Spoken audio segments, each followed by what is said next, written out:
yeah, I don't have a good feeling about this game.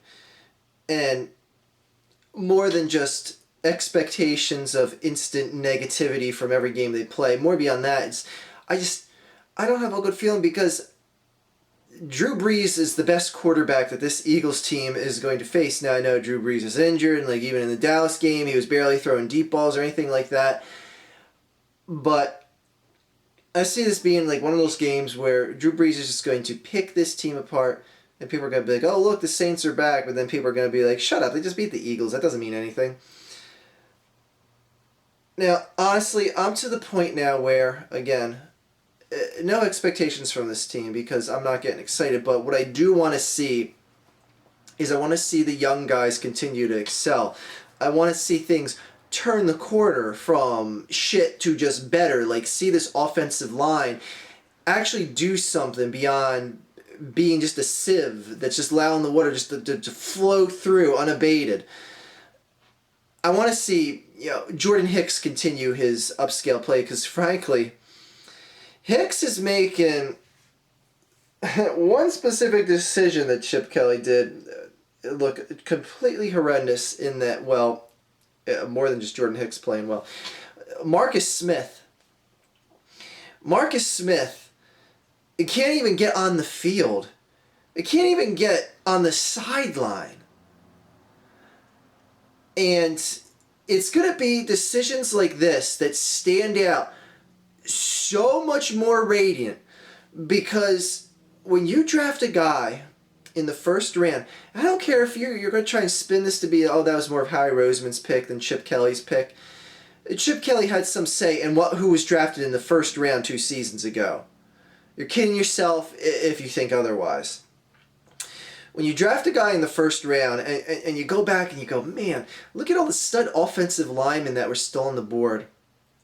Wouldn't you feel a lot better if Chip Kelly went after something like a stud lineman right now instead of a guy that can't even get in a jersey on the sideline because he has to be unlisted every game? But then you see someone like Jordan Hicks taken in a later than first round pick and he's playing great. As great as you could expect out of a rookie linebacker. We had to waste, depending on how you see it, we had to spend and overpay for Brandon Graham on this team because basically you needed another linebacker because Marcus Smith is nowhere to be found. Marcus Smith isn't good enough to come up to the big leagues and frankly probably never will be. So I want to see things turn the corner a little bit in this game. Because right now, expecting wins, don't really care. I want to see Nelson Aguilar play well. I want to see Jordan Hicks play well. I want to see Jordan Matthews play well. I want to see the guys. I want to see Jenkins continue to play well on defense. I want to see Maxwell do something.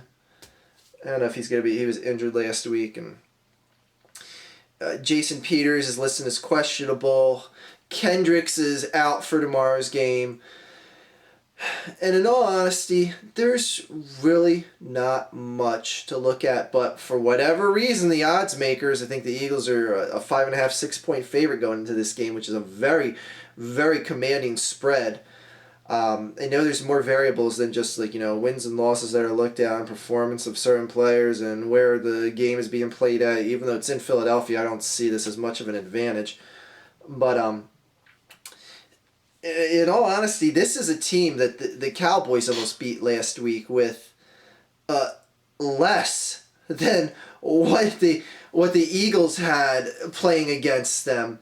At least the Cowboys won by double digits when they played the Eagles. They barely lost to this Saints team last week, and I'm like, wow, if the Cowboys hung in there with them with even less talent than what the Eagles faced, why am I going to expect my Eagles at the same venue that they played the Cowboys at earlier this season are going to look more impressive than what Dallas did last Sunday night?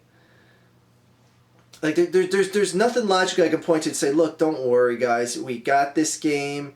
Bradford is going to play extraordinary because... I mean, it's a terrible pass rush that they've shown. I agree. Tomorrow they're probably going to look like world beaters in New Orleans. But that's still Drew Brees taking the ball. That's still Drew Brees taking snaps. And that's one of the top 5 best quarterbacks of this era right now. I don't care if he's banged up and he's ditching, he's not throwing the long ball right now. He's still one of the most instinctually intelligent quarterbacks to have in the pocket right now. And if you bring a pass rush that you brought to Kirk Cousins last week, and that pass rush comes into Philadelphia tomorrow, Drew Brees is going to carve you up. He's going to carve you up. You'll see a lot more than just C.J. Spiller scoring a touchdown in overtime like you did last week. You're going to see Drew Brees have 4 or 5 touchdowns in the game. If you see a pass rush, the likes of what you saw against the Redskins last week with Kirk Cousins. So, again, this is a game where I'm trying to find bright spots in because win or lose, it doesn't matter right now.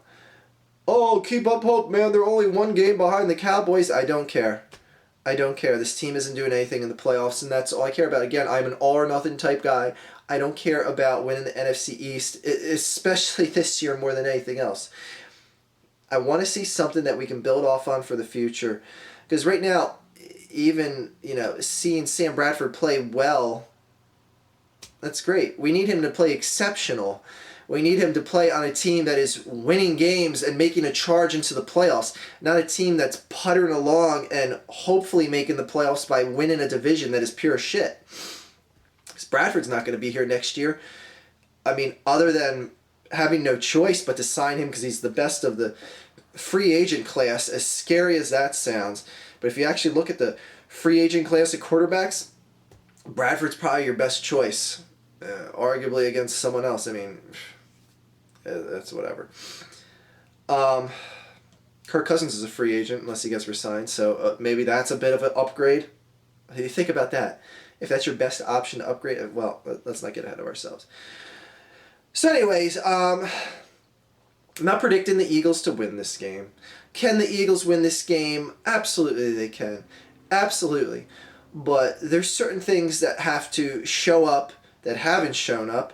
And that's the reason why I can't logically say the Eagles are going to win this game. I don't care what the point spread is. I don't care if Drew Brees isn't throwing the long ball right now because his shoulder's injured.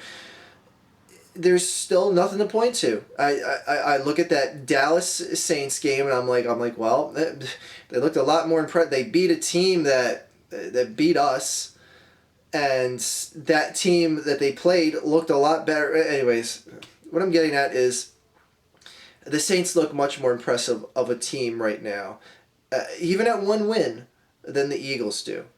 They had 1 real bad loss against the Tampa Bay Buccaneers. I know a lot of people are going to bring that up, saying like, "Oh my God, they made Jamarcus Winston look like Joe Montana."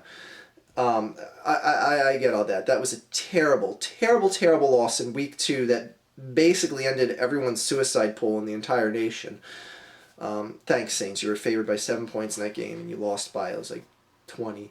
Anyway, I'm trying to remain as positive as possible and find things to look at to rejuvenate this season. And who knows, maybe this season, and maybe I'm the dumb one for giving up hope on there being specialness to this team. Maybe DeMarco Murray can get going and have an exceptional game that kickstarts the rest of the season for him. Maybe Billy Davis can all of a sudden magically be a qualified defensive coordinator and scheme stuff that doesn't allow 3rd and long draw plays to have a 100% success rate. Maybe Chip Kelly can actually call a game plan, a mix of play action, of run, of pass, of bootlegs, that actually keeps the defense honest, calls more long ball passes like you saw last week, which if there's one gleaming hope to take out of last week against the Redskins, is you saw the deep threat used 1, 2, 3 times. 3 times. And that's the type of offense that you expected to see. But I just don't have a good feeling about this game. And until this team gives me something to be ultra positive about, then I'm sorry, I'm going to be much more of a naysayer. I'm going to be much more of a realist here. So anyways, can the Eagles win this game? Absolutely they can. They're not going to be like, oh my God, upset of the century, the Eagles beat Drew Brees and the Saints. Because they can, because the Saints team is bad. Honestly, the Saints team is bad. It's a team that barely beat a group of second stringers that came out of Dallas up to New Orleans or over to New Orleans, however you want to look at it, last Sunday. But all in all, I just want to see some good football. You know, if I'm going to put aside 3 hours of my life, I don't want to, get kicked 3 hours in the nuts every Sunday. I just, I'm tired of getting that done. I'm about to turn on the WNBA finals. Just kidding. By the way, I think they're over, and no one gave a fuck. That's about it. Again, I want to see play from the young guys. I want to see play that's promising from the young guys. I want to see Aguilar have that breakout game. It was nice to see him get the ball a couple times last week, but I really want to see him have that breakout game because I want to know that we at least have someone that is kind of on like a Macklin type level that's on this team at wide receiver. Because right now, I'm not relying on Riley Cooper. Jordan Matthews was kind of looking like that last year, but this year he's like, ugh. Josh Huff, goodbye. I want to see something positive. The goal tomorrow is to see something positive, something that gives me hope for the future beyond just this season. I want to see it start coming together, whether that's DeMarco Murray, whether that's Nelson Aguilar, whether it's Jordan Hicks, whether it's a collection of all three, hopefully. Even in a loss, I want to say, man, DeMarco Murray had a great game. Jordan Hicks had a couple sacks. It was a ball hawk all game. Nelson Aguilar pulled down 5 catches for 120. I want to see stuff like that go down. Win or loss, I want to see stuff like that go down. I want to see this defense look like a respectable defense. Again, not to read all the same points I've made, but blah, blah, blah. Above all, I don't want to raise my blood pressure again like I did last week because that's old. That's old hat. I'm tired of wearing that hat just as much as I'm tired of wearing this hat. Especially in videos where I just get up out of bed and make a video and don't do my hair, which is the main reason why I wear a hat in videos. Anyways. Let's go. Let's see some good football. And again, on behalf of all the New York Giants fans, fuck the Dallas Cowboys. Have a good day, everyone.